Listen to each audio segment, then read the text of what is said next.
times we thought we were in trouble when we needed to choose the wine at the restaurant. Well, I think every single person experienced this kind of like panic attack at least once in their lifetime. What I mean by it, I mean that of course sometimes it feels like we have no clue when we have to decide what kind of wine we want to order at a restaurant. So in this video we're going to cover this argument, and we're going to learn some tricks, few tricks, in order to be able to understand a little bit better what we are going to order and what's the best pairing option for the food that also we choose from the menu. Well, probably the first option that I'm going to suggest to you, it's also the easiest one. You should ask to the member of the staff of the restaurant. They will be super happy to help you to navigate through the wine program that they have. They will be able to give you more information about the food and wine pairing. And best case scenario, maybe there's also sommelier, which it will be able to explain you about, of course, the different producers, the different labels they have in their wine list, and why not also the different vintages. You know, different vintages are going to give you totally different wine, and you know, of course, you're going to have very different options in terms of food and wine pairing. So if you want to choose the wine according to the food you order from the menu, you need also to be careful and understand also something more about the vintage of the wine that you're choosing. So this is probably the easiest solution and probably also the safer one. So the second suggestion I'm going to give you is probably a little bit more complex compared to the previous one. Of course, when it comes about food and wine pairing, we have some rules that can help you to understand a little bit better what you should order from the wine list. Well, let's say that we have two major rules, at least in the Italian school of sommelier. We have the first rule, which says that you can pair the food and wine per congruence.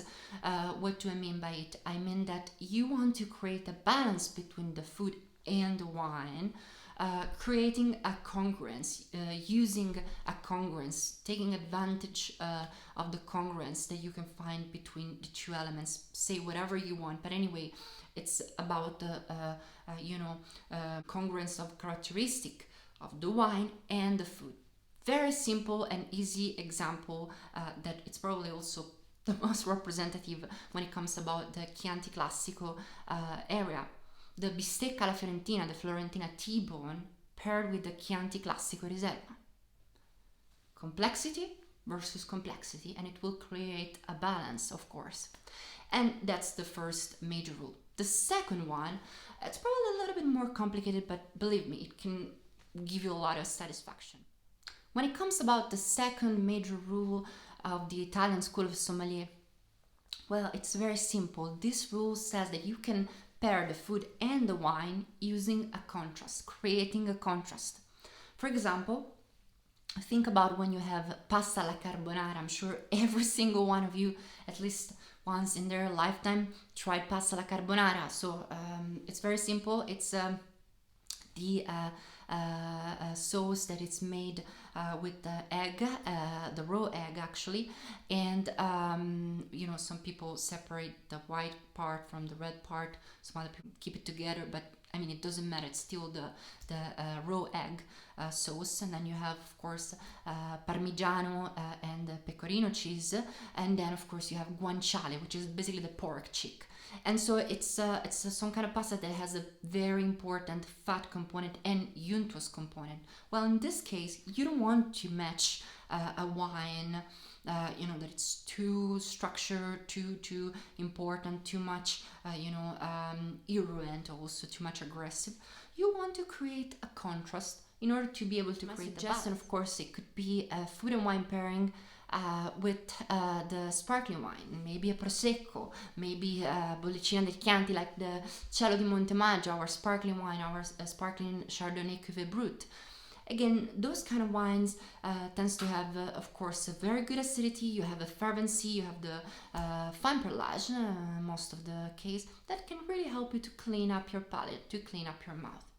So let's now talk about the third suggestion I'm going to give you? Well, the third suggestion is really very simple. You just need to know a little bit more about the tradition of the region where the restaurant where you are eating is located.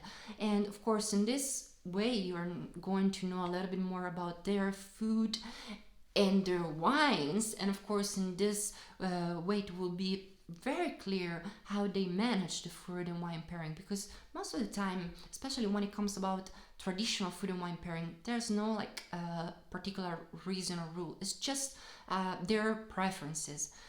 I would say that generally speaking, when it comes about food and wine pairing, there are more correct answer than wrong answer actually. So yeah, it's important to understand a little bit better the theory behind this thing, but again, it's also up to you about what you want to have from your food and wine pairing.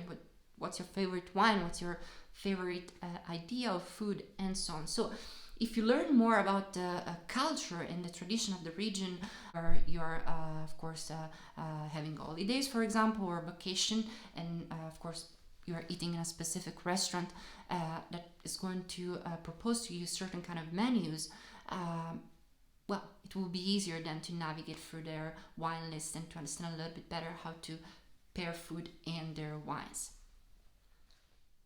So now, since springtime is coming, we would like to suggest you two super easy recipes, and we're going to leave the link in the description where you can also find all the details for the ingredients and preparation for those recipes, and of course the relative wine pairing. So the first recipe that we are going to suggest you, it's actually super easy. It's fava beans with pecorino cheese, a very young pecorino cheese, a bit of course of a good fat percentage, but not that high. And if you want, you can put a little bit of olive oil and salt on the fava beans. What do you want to pair with this little simple aperitif recipe? Well, our suggestion, it could be a vermentino, which usually has a very good acidity, very beautiful backbone of acidity that can really help you to clean up your mouth. And you know, the fat part of the pecorino will be counterbalance at that moment. Or if you want, you can create a congruence with a much more full body Chardonnay that has anyway a good acidity, for example, like our Chardonnay di Montemaggio. Another option could be a Sangiovese Rosé with a very beautiful acidity. If you want, you can also check our Sangiovese Rosé, which has an incredible beautiful acidity and very good complexity. So that can be also an amazing pairing with that specific kind of food. The second recipe, it's a little bit more complicated, and it's a gnudi. Gnudi, it's one of the most typical kind of dish you can find in Tuscany, although it's not that well known as other kind of dishes. So that's the reason why we wanted to suggest you this kind of recipe. And it's basically the stuff of the ravioli della Maremma, or ravioli maremmani. So it's spinach and ricotta cheese mainly. Then it's boiled, and basically it's just like a gnocco, basically. I don't know if you're familiar with gnocchi. Anyway, what do I want to pair with this kind of food? Well, it's super easy. A Sangiovese, that of course it's our main variety, could be incredibly well paired.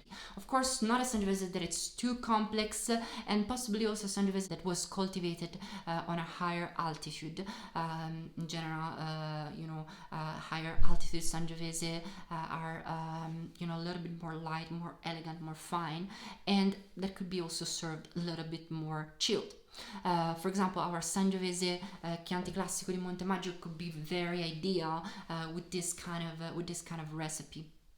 And in general, all the Radden Chianti classicos are probably the best option you can have with gnudi. Or if you want to go in another area of Toscana, Chianti Rufina, that has a similar kind of verticality in their wine, and similar kind of freshness, could be also another idea. So we arrive at the end of this little video. I hope, of course, you like the suggestion we gave to you. And if you are interested, you can follow us on every possible social media. We're a little bit everywhere. So please don't forget to subscribe here on YouTube, and let us know, of course, if you try also the food and wine pairing that we suggested to you.